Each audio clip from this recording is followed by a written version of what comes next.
இயேசுக்கே புகழ், இயேசுக்கே நன்றி.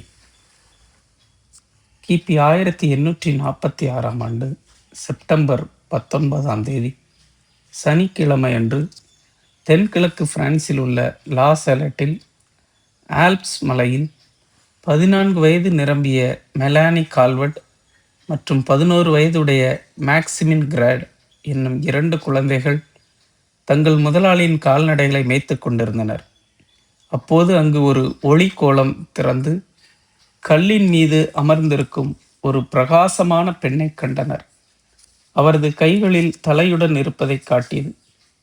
பின்னர் அவளை மிக உயரமாகவும் அழகாகவும் நீண்ட வெள்ளை முத்து பொதித்த கையாடை மற்றும் வெள்ளை சால்வை அணிந்திருப்பது போலும் தலையில் கிரீடம் அணிந்திருப்பது போலும் காட்சி கண்டனர்.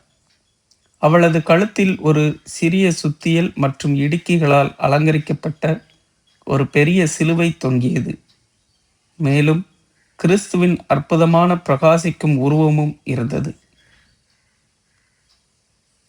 அவள் இவர்களிடம், மக்கள் மனம் திரும்பாவிட்டால் தனது மகனின் கை மிகவும் பாரமாகிவிட்டதால் அதனை விட்டுவிட வேண்டிய கட்டாயம் ஏற்படும் என்று கண்ணீருடன் மிகுந்த வருத்தத்துடன் கூறினார். பின்பு கன்னி மரியாள் இவர்களுக்காக இடைவிடாது ஜெபிக்க வேண்டியிருப்பதாக புகார் கூறினார்.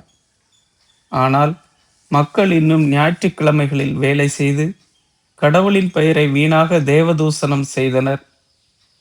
பயிர்ச்சேதம் மற்றும் பஞ்சம் உள்ளிட்ட இந்த பாவங்களுக்கு வரவிருக்கும் தண்டனைகளை பற்றி பேசினார். ஒவ்வொரு குழந்தையிடமும் ஒவ்வொரு இரகசியத்தை கூறினார். அதை அவர்கள் வெளியிடக்கூடாது. இருப்பினும் போப் பயஸுக்கு தெரிவிக்கப்பட்டது. பின்பு மறைவதற்கு முன் இருவரிடமும் தனது செய்தியை மக்களிடம் பரப்பும்படி கேட்டுக்கொண்டார் தேவ அன்னை.